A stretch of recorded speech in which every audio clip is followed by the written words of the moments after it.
Welcome back to Sawtooth Tactical. This week has been quite the week when it comes to gun control on one hand and fighting to keep our rights, the Second Amendment, on the other hand. If any of you have been paying attention, Biden signed executive orders to trample all over our rights and to basically give states money to enact red flag laws, among other things, enhanced background checks. But I've got good news as well, and some of it actually comes from the government. So make sure you're subscribed, and let's talk about it. So we'll start with the unfortunate news.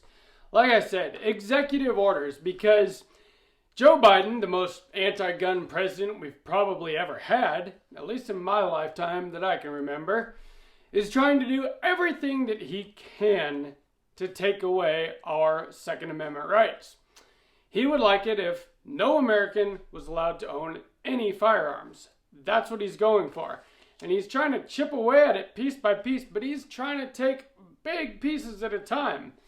And since he couldn't get anything passed the traditional way through Congress, he is signing executive orders on gun control because that's all he can do, because he doesn't have the support.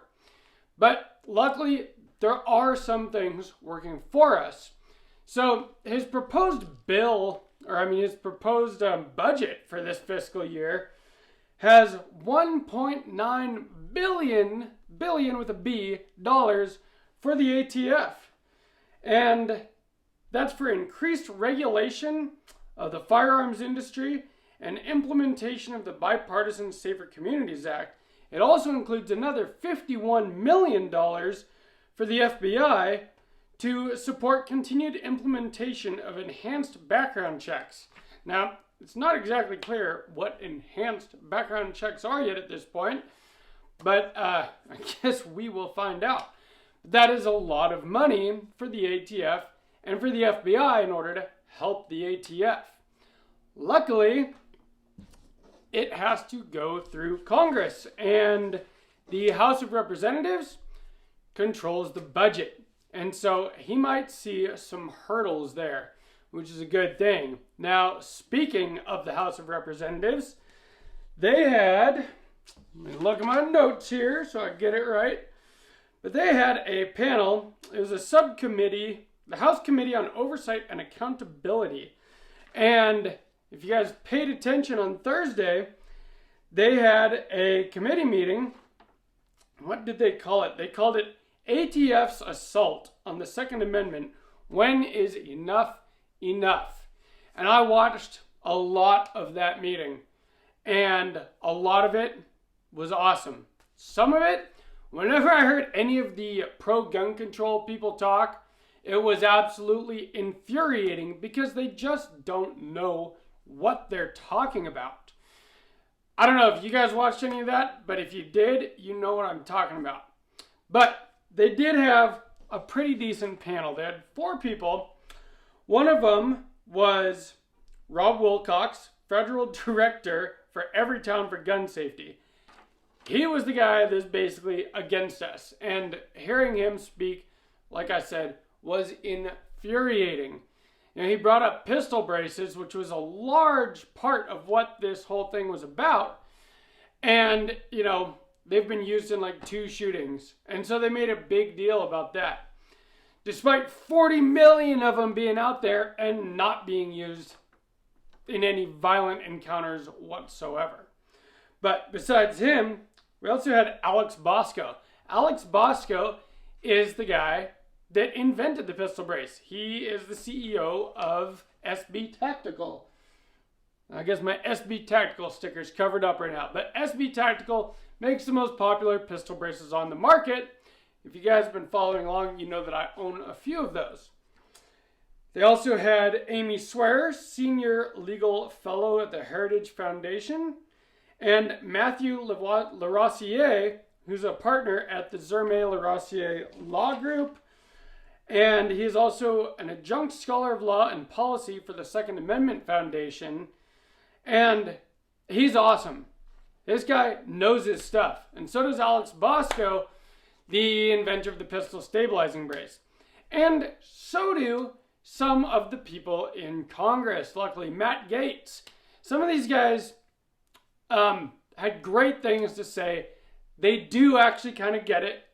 And they made some really good points. And what kind of came out of all this, I'm not going to talk about all the details of what went on in that meeting, but they were going after a few things. Pistol braces being one of them. And specifically this pistol brace rule that they basically brought up all the same points that I have in my videos about how, these pistol braces have been perfectly legal for a decade.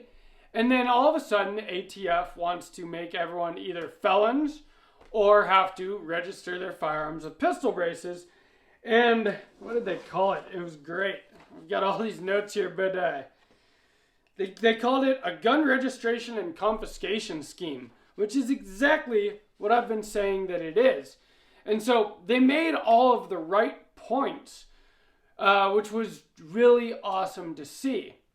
And, it was really good. And what came out of this, there's a lot of clips. If you didn't watch it, you got to go. Guns and Gadgets, Jared there, he's been posting a lot of these clips the last couple days ever since this subcommittee hearing. And so you could see both sides of what was going on. But I think mostly it was very beneficial to us. Hopefully, we'll see. They put forth a motion to nullify the pistol brace rule. And this would be huge. And I believe they are voting on this on Tuesday. So pay attention to that. Unfortunately, like all things in government, this will probably pass the House of Representatives with a simple majority. Then it goes to the Senate, which we'll see. President Biden will absolutely veto it because he doesn't believe in the Constitution or American citizens having our rights. So from what I have been reading, though, it could potentially be overridden by Congress if President Biden vetoes it. This is being spearheaded by Richard Hudson, Republican, and also by Andrew Clyde, both Republicans, of course. And what they basically said is that Congress must swiftly move to block the ATF's unconstitutional pistol brace rule, as this misguided measure turns millions of law-abiding gun owners, including many disabled veterans, into criminals for merely possessing legal firearms with stabilizing braces. And the whole point of it is to nullify the Biden administration rule if passed by the House and Senate and signed by the President, unlikely to happen, or if Congress were to override a likely Biden veto. So pay attention to this vote. Pay attention to what happens here. I'm not a legal scholar, but it sounds like Congress does have the ability to override this if President Biden does veto it. And that would stop the pistol brace rule in its tracks. And that would be amazing. They also talked about the frame and receiver or ghost gun rule, and also about the ATF's new zero tolerance policy for FFLs for willful violations or, very easy mistakes. And they're shutting down FFLs at a record pace across the country. And they're just trying to stop the ATF in their tracks with what they're doing with all that. Here's a great quote from the subcommittee hearing. "We've seen attacks on Second Amendment rights under previous Democrat presidents," Gottlieb said in a prepared statement. "But the Biden administration has pulled out all the stops. Joe Biden has publicly declared his desire to ban modern semi-automatic rifles and 9mm pistols, the most popular firearms in the nation." It's like 90% of what I own. "Millions of honest citizens own semi-automatic rifles for all kinds of uses, including home defense, competition, predator control, recreational shooting and hunting, and they have never harmed anyone. Likewise, millions of men and women own and use 9mm pistols for personal and home protection, training, target shooting, competition, business protection, and other legitimate uses. But the Biden administration and the current ATF under Steve Dettelbach is trying to trample all over our rights. I'm just glad to see that they're actually trying to do something about it and not just talk about it. We will see what happens. But something that I have a little bit more faith in, the G.O.A, Gun Owners of America, in their lawsuit against the ATF's new proposed pistol brace rule, or no longer proposed, I guess, it is the rule, they have asked the judge, or asked the court, for a nationwide temporary injunction. And they've asked for this soon, so hopefully we will see if it is granted before our 120-day grace period is up. And so make sure you pay attention to that lawsuit, follow along, because a lot of times when an injunction like that is granted, that is a good predictor of how the case will go. Not always, but at least in the meantime, we won't have to worry about registering our guns or becoming felons while the court works through this thing. So pay attention to that. I think it is good news. They're asking for exactly what we want right now while they figure it all out. Hopefully we get injunctive relief. Nationwide is what they asked for. And the reason why that's important is because a lot of these things, like the Ninth Circuit, the Fifth Circuit, these are only portions of the country. And so if something happens in that circuit, that might only affect the states in that circuit and not the rest of the country. So a nationwide temporary injunction is what we want. It's what the G.O.A has asked for. We will see if the court grants it, but I think that they have a very strong case.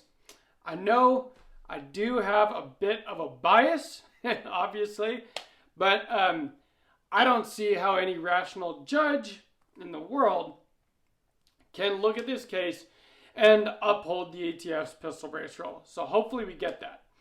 Now, if you found this video informative, entertaining, or, fun in any way, please subscribe to the channel, hit that thumbs up, that notification bell, share this, leave me comments down below about what's going on and what you guys think about all this.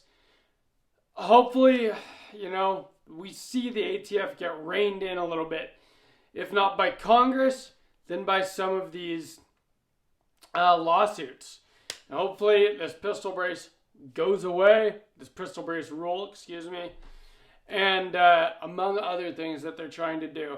They are literally trying to take away the Second Amendment from us right now, and we need to do everything we can in order to prevent that, and that is the whole point of these Sunday videos. So make sure you're subscribed so you see them every week. I actually put out 3 videos a week. I do these news stories on Sunday, I do range videos, I do build series, I do lots of different stuff on this channel. So make sure you're subscribed to Sawtooth Tactical. And from Sawtooth Tactical, stay strapped or get clapped.